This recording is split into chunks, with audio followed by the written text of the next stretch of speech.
So Robert Easter Jr.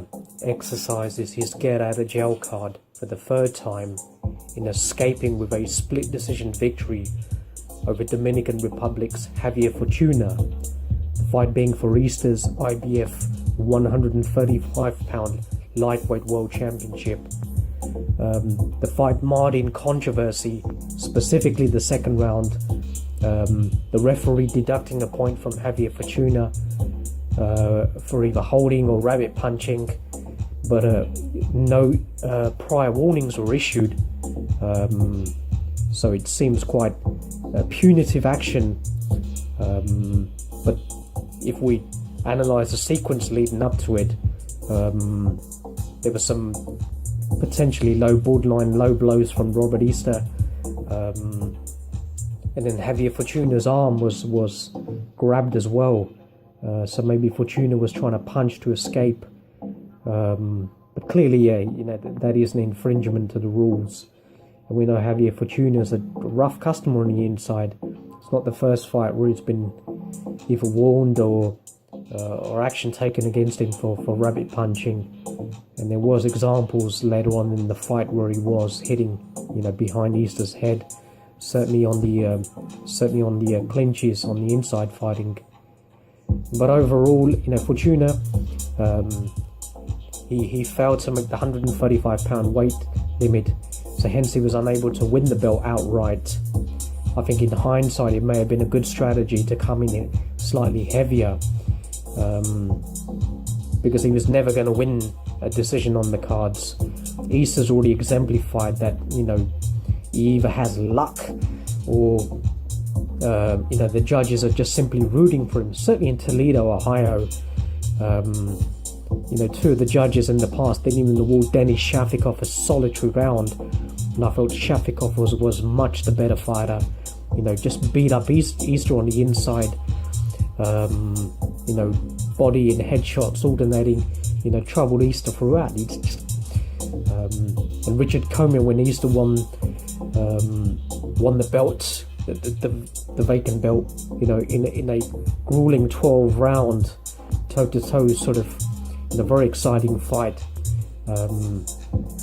Easter got the nod against Ghanaian Richard Comey. It was a very close fight, and I guess the 12th round was quite significant. Robert Easter had significantly hurt Richard Comey. How the guy even stayed on his feet was a miracle. It didn't go down. So Easter was all over him. That was an extremely dominant 12th round. One could even argue was the 10-8 round. Now those sort of visceral images of a fighter being clearly dominant so late on in the fight, were almost ingrained into their memory and hence influenced their scoring. But in this particular fight, Fortuna giving away a 5-inch reach advantage. His power carried from super featherweight to lightweight. He was able to hurt Easter, at least I think 3 times during the fight. Easter has been heavily criticized for giving away his height and his reach, but that's not the fundamental problem. And I've been arguing for a long time that this guy is grossly overrated.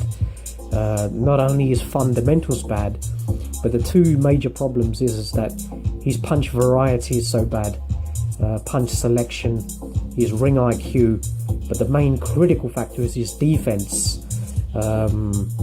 He'll operate behind his shoulder roll. His right hand is actually over his body. It's almost like a cross guard, trying to protect against uppercuts. But when he fires his right hand, he doesn't bring it back. He doesn't protect his chin at all. So there's a clear opening straight down the middle, and he is so susceptible to straight punches. And we saw that when Fortuna rocked him. Fortuna was up against the ropes. He had no leverage. Couldn't even talk his punches. It was a short, beautiful left hand. Easter came in, didn't punch through the target. Another one of his fundamental deficiencies. Didn't bring the right bank straight up. There was an opening. Fortuna exploited it, capitalized through a short, quick left hand straight through the middle. immediately rocked Easter. Easter dipped, came close to touching down. Credit to him, he stayed on his feet. Fortuna immediately sensed it. He had his opponent hurt. Started winging away punches. Landed a couple of good other punches, but he was unable to make any significant inroads. Couldn't really land flush. Easter was, in survival mode, sort of dip in, trying to grabbed Fortuna with his left hand.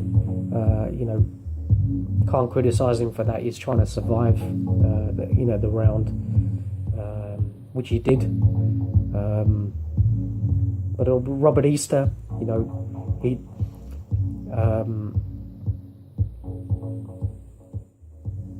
didn't certainly. We know, he doesn't utilize his physical advantages. The main, I guess, the main issue which I have with him is how on earth does he make 135 pounds? A 6 feet athlete, his natural body weight must be close to 160 pounds. So he's cutting, 25 to 30 pounds per fight. That's a significant amount of weight he's shedding. How on earth does he do that? I certainly would like to speak to his strength and his conditioner. That's a ludicrous amount of weight, to shed for a fight. And then you're subsequently rehydrating, just to, to gain the advantage. That, ladies and gentlemen, is the definition of a weight bully. But it's not serving him any advantages. He doesn't have, the punching power against the better class opposition. If he's draining himself ridiculously, then it's at his detriment, because his chin is being exposed. If he doesn't have a sufficient amount of water, he doesn't have a proper foundation under him, and his chin's been checked. In the 3 major fights we, aforementioned, Richard Comey, Easter actually touching down in that fight with his left hand. His glove did graze the counter, but it was a looping to the left hand. When Easter was behind his shoulder roll defense, turning his head to the right, so he's not even looking at the punches. Easter was able to fire, around his peripheral vision, and bang, straight on the chin. Easter not even seeing the punch. Was in a world of discomfort at that time, but he survived and he won the fight. But credit to Fortuna, I thought he had the better hand speed, he had the better combination punching, he had the harder punches on the inside. But he was guilty of a lot of rough business on the inside. But that's what shorter fighters tend to do on the inside. You've got to try and rough up your opponent somehow. But Fortuna was never going to be the recipient of a decision in this fight. Another extraordinary thing what I found was that during the break, Fortuna's trainer would be speaking to him in Spanish. His instructions were being translated and they were being amplified over the PA system. So the instructions were could be heard by everybody in the arena. That's a crazy thing to do. You're giving vital intel to Robert Easter. His trainer is then able to understand exactly what instructions have been given, and they can set a counter strategy to whatever instructions have been given to Fortuna. So you're literally neutralizing any sort of advantage that Fortuna has. So I think he was just pretty much set up to fail. He had no chance of winning that fight. the only way he could have won that fight was by knockout. I'm surprised that he even went to a split decision. Given that Denis Shafikov never even got a solitary round by two of the judges. But this fight was in New York, so I guess it was away from Toledo, Ohio, or Cincinnati, Ohio.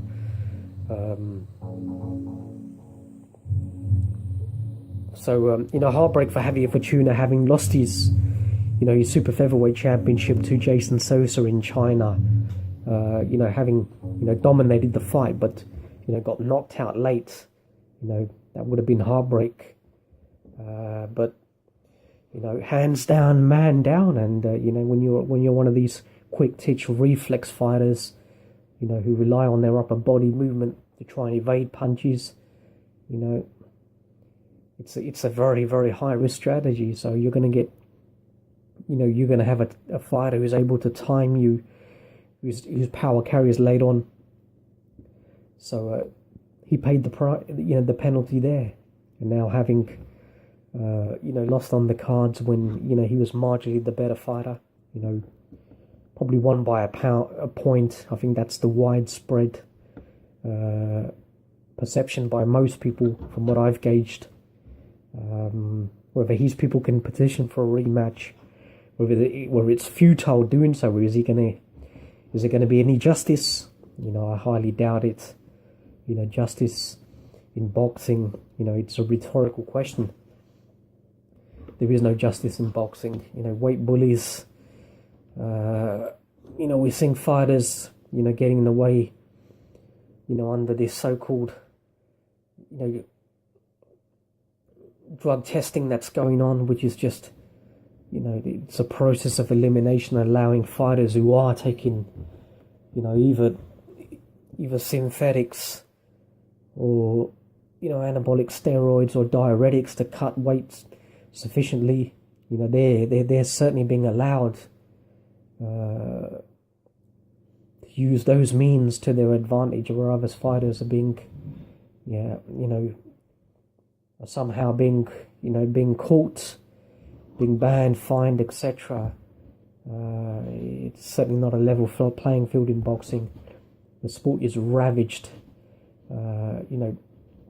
The so-called clean boxing pro. How can you be testing at the behest of a sanctioning body who's funding your organization? If that isn't a business model which is open to conflicts of interest and just systematic corruption, then you tell me what is. That sort of model would not be approved if it was a financial model. It wouldn't be approved by the Financial Conduct Authority. It wouldn't be approved by any sort of financial regulatory body worldwide. It's just prone to abuse. If there's a drug testing organization, they have to be fully independent. Cannot be doing it at the behest of anybody. Their findings should go straight to the to the athletic commissions, to the boxing board of control, to which has issued the license for whatever country that fighter, whatever nationality that fighter holds. So the system is just, it's just fundamentally flawed. So I have no confidence in going forward. So if they're talking about expanding, the clean boxing program to all 4 sanctioning bodies, I'm vehemently against that. It's just a process of elimination. It's allowing those who are abusing the sport to get away with it. That's pretty much the model there for you. So Robert Easter Jr., what's next for him? He's a marked man. He's got out of jail for the 3rd time. He's an extremely limited fighter. There are no improvements. He's just a man, just consumed by ego. I think it would be better for him, to fight at his natural weight, 140, 147 pounds. where he's not significantly cutting too much weight. You know, he can just rehydrate, you know, naturally, a phased process. You know, you're not going from one extremity to one extremity, cutting 30 pounds, then putting on 20-25 pounds. You know, that's having I think a detrimental impact on his heart. If he fights 147 pounds, then maybe, you know, his punching power can carry up as well. I think his chin will definitely be better. You know, he'll have more muscle mass as well. You know, it's a large structure, so you've got to pack it out. If he tries to fight, you know, Jorge Linares, you know, the WBA champion, I think Jorge Linares is far too skilled for him. But you know, a fight between Golden Boy and you know, a PBC, I'm not sure whether that's going to transpire. Tried to get a fight with Mikey Garcia, but Mikey Garcia is just a financial mercenary.